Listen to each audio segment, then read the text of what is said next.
Hey everybody, Mike Toy, Bonsai Boise.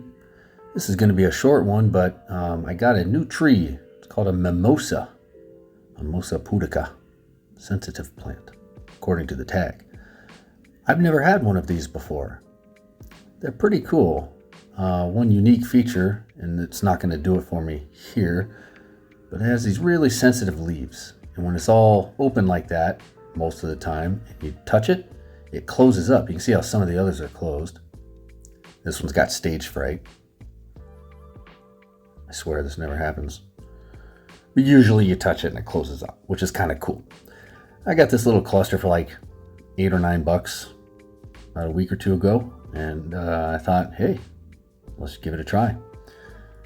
So I'm going to separate these out. I'm going to put one in the little skinny mini down there, one in the little plastic one to the right, and the rest of them, the other three, about 5, is kind of a little mini forest, I guess. And we'll see kind of how they do. So a few fun facts about these, and I'll be up front that I'm not speaking from experience because I've never had one, but I've done some research on it, and this is what I'm finding. They are not cold tolerant. They are also known as a silk tree, and that is because the flowers that can bloom in the spring have kind of a silky appearance, and they can attract hummingbirds, which is pretty neat. They're very fast growers. I've seen a few videos out there and just read a few websites and whatnot. They seem to be very fast growers, so they can tolerate severe pruning, but at the same time they're sensitive. I always seem to pick these trees with a perplexing combination of factors like that. Sensitive but can tolerate severe pruning. So one down there. I've got the first one in. That's the one that was leaning kind of out of the pot. Still wants to lean for some reason. Prop it up with some little rocks. These are native to China and were brought to Europe a couple hundred years ago, and then the United States about 150 years ago. If you're in the right zone, they can be grown in the ground and be used as shade trees. I am not in the right zone for that.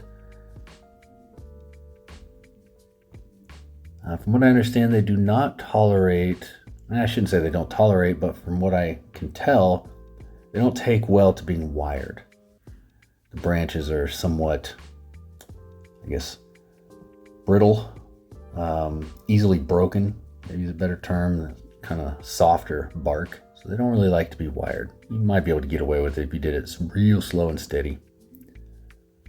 But I don't have the patience for that, so I'm not going to try.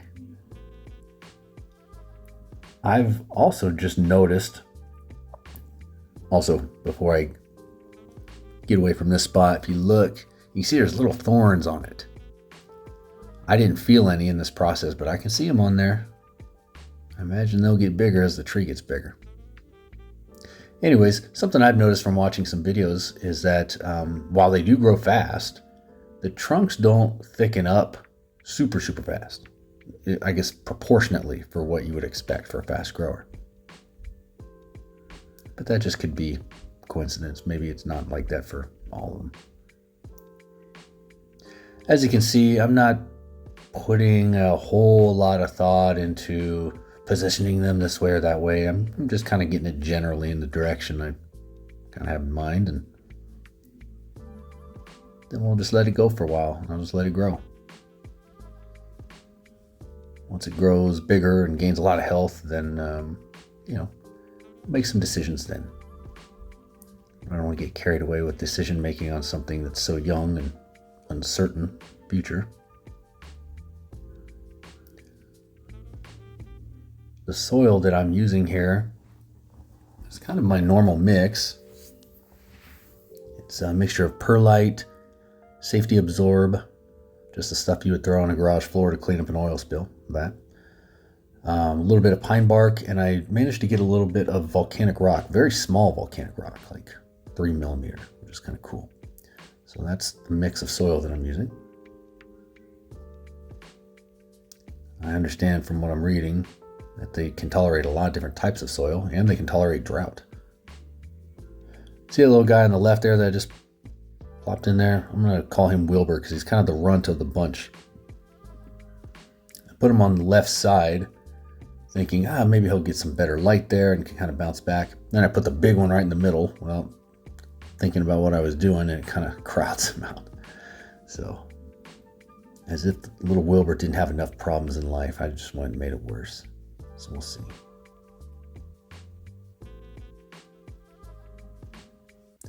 What I don't know is how well these propagate from cuttings. I don't recall seeing anything about that online or anywhere else, so maybe they do. Surely I am going to try as soon as it grows and I start to prune it. I'm definitely going to try to take some cuttings. That's a pretty dirty pot. I had something in there that died recently, and I think I just grabbed the first pot I could find when I was doing this. It's in training. It's young. It doesn't have to be super, super beautiful. This is just the beginning, just a little intro video on my new mimosas. If you've got experience with them, would love to hear about it. Leave it in the comments for me and anybody else to learn more. That's how we learn. And I'll be sure to share more updates as it goes along. My bonsai video studio situation is improving in the next couple of weeks, so I'll be able to pump out a lot more content. So I'll be able to give better updates when that happens. So I haven't cut anything in this whole video. Should I cut the top end off that's dying back? No, I won't. Thanks for watching, everybody. Have a good rest of your night.